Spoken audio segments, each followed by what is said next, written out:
O que define uma igreja, afinal de contas? É só um prédio? Um grupo de pessoas? Ou tem algo mais profundo aí? Bem, para alguns, a resposta é categórica. E é justamente nessa visão que a gente vai mergulhar hoje, uma perspectiva católica, bem tradicionalista, sobre a natureza indivisível da igreja, toda baseada na encíclica Satius Cognitum do Papa Leão XIII. Olha só, para entender todo o resto, a gente precisa começar por aqui. A fé, nesse contexto, não é só acreditar em algo. É muito mais.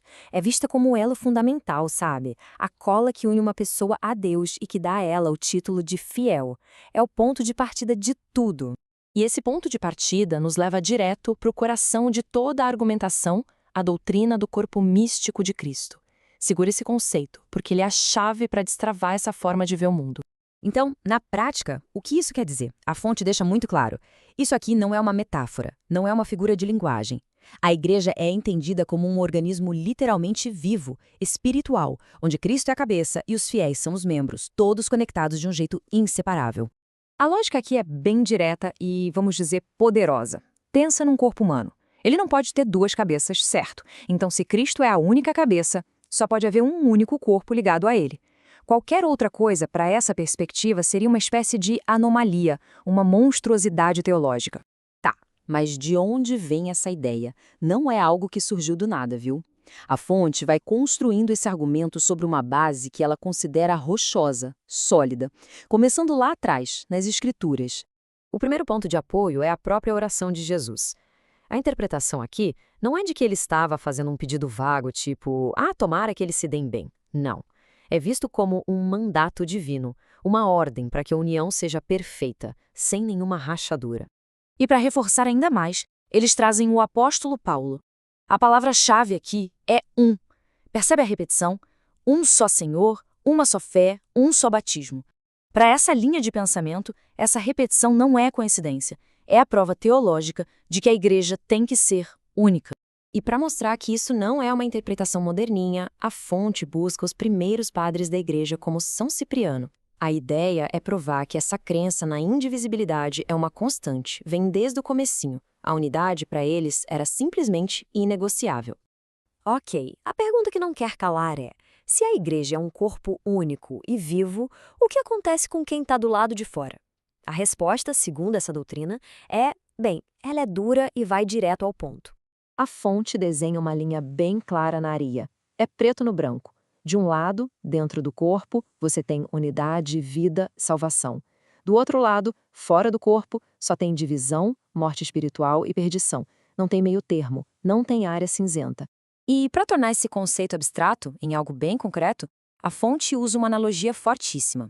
Pensa em uma pessoa que tem um braço ou uma perna amputada. A alma, a vida, continua no corpo, certo? Aquele membro que foi cortado. Ele perde a vida. A ideia é exatamente essa. Uma vez separado do corpo, ele morre. Com essa base toda bem estabelecida, a fonte vira os holofotes para a Igreja Católica dos nossos tempos. E aqui que essa doutrina da unidade se transforma numa lente de aumento para uma crítica, digamos, bem afiada. É o ponto onde a teologia antiga bate de frente com o mundo contemporâneo.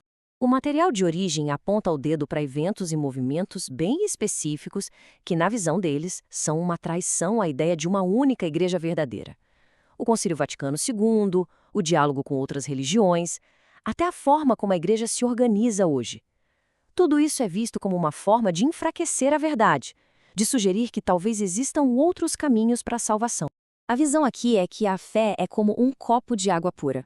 Uma única gota de veneno, uma única palavra que comprometa a doutrina, já é o suficiente para estragar tudo. Qualquer desvio, não importa o quão pequeno pareça, não é visto como uma adaptação, é visto como uma heresia perigosíssima. Diante de toda essa crítica, a conclusão não é tentar achar um meio termo, não, muito pelo contrário. A fonte faz um chamado para um retorno ao que ela considera a verdade imutável da fé. O argumento todo se apoia na ideia de uma corrente de autoridade que nunca foi quebrada. Imagina assim, Cristo entrega a doutrina completinha para os apóstolos a passam intacta para seus sucessores, e assim vai. O papel dos fiéis, então, é aceitar o pacote todo sem mudar uma vírgula. Então, No fim das contas, o chamado não é para reformar a igreja moderna, é para preservar, de forma intransigente, aquilo que a fonte vê como a fé original pura. Rejeitar qualquer pedacinho do ensinamento é o mesmo que rejeitar Cristo. A ordem é bem clara: guardem a fé. O que a gente tem aqui é um argumento apaixonado por uma igreja que não se pode dividir e que não pode mudar. Uma visão que olha para as mudanças atuais não como evolução, mas como uma crise de fé profunda. Isso tudo deixa no ar uma questão fundamental, que vai muito além dos muros da igreja. Quando as tradições e as instituições estão em constante evolução, onde é que a gente encontra a autoridade espiritual final?